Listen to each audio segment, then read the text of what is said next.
Je suis Aurélie Hamelin, je travaille à France 5, à la direction de l'antenne et des programmes. Je m'occupe plus particulièrement du projet Portrait d'un nouveau monde en ce moment, de la collection de 24 web documentaires qui sera diffusée sur france5.fr à partir de mi-février. Portrait d'un nouveau monde, donc c'est 24 web documentaires, 6 thématiques, et par thématique, on a à chaque fois 4 documentaires multimédia. Et rien que dans la première thématique, on a donc forcément 4 auteurs, même plus que ça, parce que parfois pour un documentaire on peut avoir des couples ou des gens, par exemple un photographe avec un journaliste qui viennent de la presse écrite ou de la presse audiovisuelle.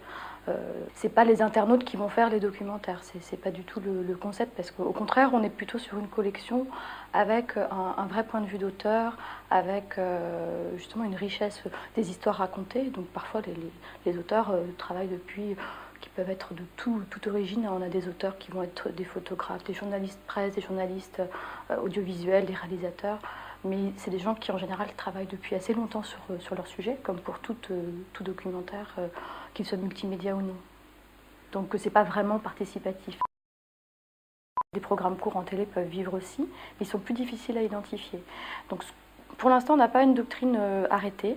Notre direction de l'antenne et de la programmation se dit que pourquoi pas diffuser certains de ces programmes à l'antenne. Voilà, c'est assez ouvert. La seule petite chose sur laquelle il faut que on réfléchisse, c'est que quand on diffuse des programmes courts sur une antenne, en général, il y a des formats assez calés. Parce que voilà, on a quand même une grille des rendez-vous. Là, en fait, on voit que les formats qu'on a pour l'instant, on n'a pas, voilà, ça fait pas 5 minutes pile, ou ça fait pas des pastilles de 3 minutes qu'on pourrait mettre à l'antenne facilement.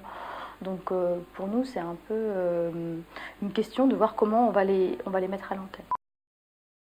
C'est super de faire des très beaux contenus, sincèrement ça donne un souffle pour les auteurs, des photographes qui étaient, alors là pour le coup les photographes, même s'il n'y aura pas que des photographes, sont enthousiastes à Visa pour l'image, pour eux c'est une autre fenêtre d'exposition de leur travail, mais si c'est que ça, ça fonctionne, ça sera pas pérenne, donc c'est pas la question vraiment du modèle économique, parce que dans une chaîne de service public, où il n'y a pas de publicité, on ne peut pas dire que les programmes sont liés à alors il a fait tant d'audience, donc voilà, on va le garder ou pas. En revanche, si personne ne le regarde, il y a un moment où on va se dire c'est peut-être pas utile. Et tant pis, on a énormément de vidéos, on mettra nos contenus sur internet, on met des extraits et ça suffit.